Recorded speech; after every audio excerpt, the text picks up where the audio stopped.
नाज़रीन किराम कि अवाम का जोश और जुनून कितना ज्यादा। इस वक्त लाहौर की अवाम सड़कों पर निकल चुकी है और इबाद फारूक और सरम जवेद इस वक्त इस क़यादत में मौजूद हैं और काफिले का इस वक्त इनकलाब आप देख सकते हैं आपके सामने। इस वक्त आप नाज़रीन किराम काफिला देख सकते हैं जो लाहौर में इस वक्त सैलाब उमड़ आया है। इस वक्त नाज़रीन किराम लाहौर की अवाम नाज़रीन किराम इस वक्त मौजूद है और इस वक्त मियां इबाद फारूक के सामने काफिला आगे की तरफ निकल आया है। पाकिस्तान और दुनिया भर में उर्दू समझने और बोलने वालों को आगा शेख सरवर का सलाम। ये इस वक्त मैं नाज़रीन किराम अगर आप देखें तो मैं मेन शाहराह पे मौजूद हूँ और इस वक्त पाकिस्तान तहरीक इंसाफ ने इस वक्त इबाद फारूक ने एक तरफ पाकिस्तान जिंदाबाद का झंडा और एक तरफ नाज़रीन किराम PTI का झंडा पकड़कर इस वक्त मौजूद है और इस वक्त नाज़रीन किराम सरम जवेद खान यहाँ पर मौजूद है। मैम ये बताया जा रहा था कि लाहौर में इस वक्त पंजाब में बिल्कुल PTI खत्म है और अब मेन शाहराह पे ज़मान पार्क के करीब ही आप इस वक्त नहर पे यहाँ पर मौजूद है, क्या कहेंगी? देखिए माइनस आपको किया अवाम ने, अगर हम इतने माइनस है तो आपको सिर्फ हमारी, आप देखिए जिसको देख ले वो हमारी बात कर रहा है, हमारे लीडर के अलावा आप किसी चीज की बात नहीं करते। हर टॉक शो हर खबर आपकी सिर्फ हमारे नामों से भरी हुई है। आप हमारे नाम पे अपने चैनल चलाते हैं सारे, हम कहाँ से माइनस है? हमारी हर खबर में आपको इंटरेस्ट है। आप सेनेट का देख ले, अगर हमारे अलावा किसी और पार्टी के बारे में बात हो रही है, सिर्फ हमारा कैंडिडेट कौन है कौन नहीं, सिर्फ हमारे बारे में बात हो रही है। हमें हर जगह, तो हम माइनस कैसे है?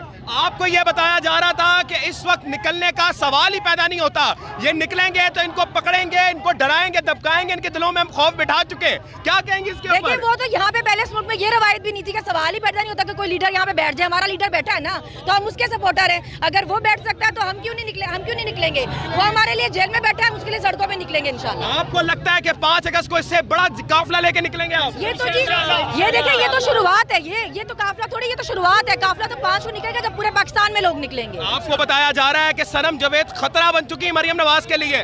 देखिए हर कोई बंदा जो अपने हक की बात करता है, जो सच बोलता है, वो उसके लिए खतरा है क्योंकि वो 2 नंबरी से आई है। ठीक हो गया। इबाद इस वक्त मौजूद है। इबाद इस वक्त पूरी सड़क पर आप लोग साए में, मुझे ये बताइएगा क्या इस वक्त कोई डर या खौफ आपके दिलों में रहे जो बताया जा रहा था? क्या हाल है Usman? Very good, well done, well done. आप देख ले जिस तरह यूथ निकल चुकी है। अगर कोई खौफ होता दिन दिहाड़े निकले हैं लाहौर में, अल्हम्दुलिल्लाह हम लोग लाहौर में दिन दिहाड़े निकले हैं। ये मेरी बहन सनम मेरे साथ है। अब इंशाल्लाह ताला सड़कों पर ही फैसला होगा। मेरे कायद ने सड़कों का ही काम है, सड़कों पर ही फैसला होगा इंशाल्लाह। आपने आज ये फैसला कर लिया है कि पंजाब हुकूमत को बिल्कुल सर से निकालना है? इंशाल्लाह इंशाल्लाह इंशाल्लाह। आज ये कह रही हैं कि इस वक्त निकलना तो छोड़े, ये लोग कहीं पर बात भी करेंगे तो हम इनको बताएंगे। नजर नहीं आ रहे, सड़कों पे खड़े हुए हैं। मरियम नवाज देखो, हम खड़े हुए हैं लाहौर के अंदर, देखो झंडों के साथ खड़े हुए हैं। और हमारे कायद को बाहर निकालो जेली हुकूमत। हम इंशाल्लाह ताला अब 5 अगस्त से पहले सैलाब की तरह निकलेंगे इंशाल्लाह।